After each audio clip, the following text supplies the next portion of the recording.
More than 700,000 mostly Muslim Rohingya have escaped Buddhist-majority Myanmar since last August, when attacks by Muslim insurgents triggered a military offensive that the United Nations has likened to ethnic cleansing.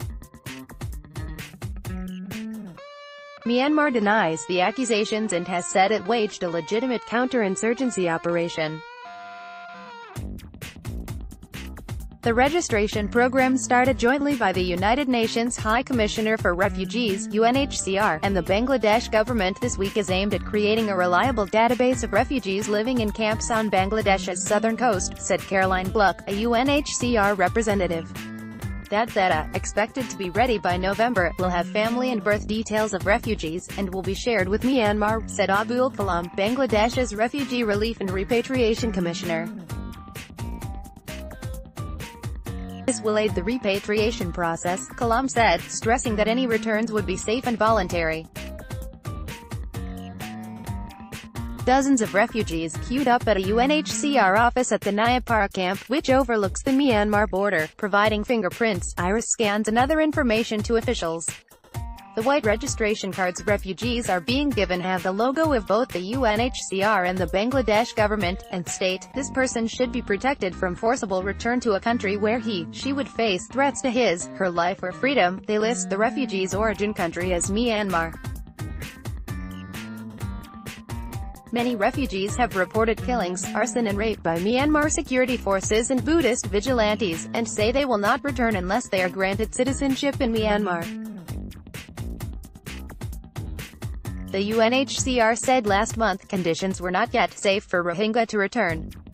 A senior Myanmar official has told Western diplomats that a proposal to review a citizenship law that effectively renders most Rohingya Muslims stateless could not be implemented. 5 people present at a meeting in Denmark in early June told Reuters, "I asked them, are you doing this to send us back to Myanmar?" Shamsul Alam, a refugee, said he asked UN officials who took down his details. He said he was told that, while the information would be shared with Myanmar, the program was not aimed at repatriation, but would help him get food and other assistance. This is important for the refugees to get access to basic services, UNHCR's Gluck said.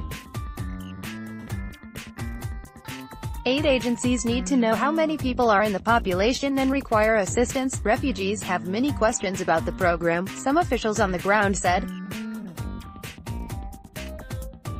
Nur Hashim, another refugee, wondered why the cards did not list his identity as Rohingya.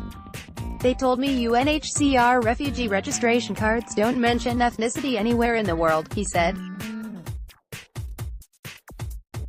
Myanmar and Bangladesh struck a deal in November under which Myanmar would take back Rohingya refugees after verifying their family details. But in March, Myanmar said it had been able to verify details of only 374 refugees from a list of more 8,000 names handed over by Bangladesh because the information was incomplete.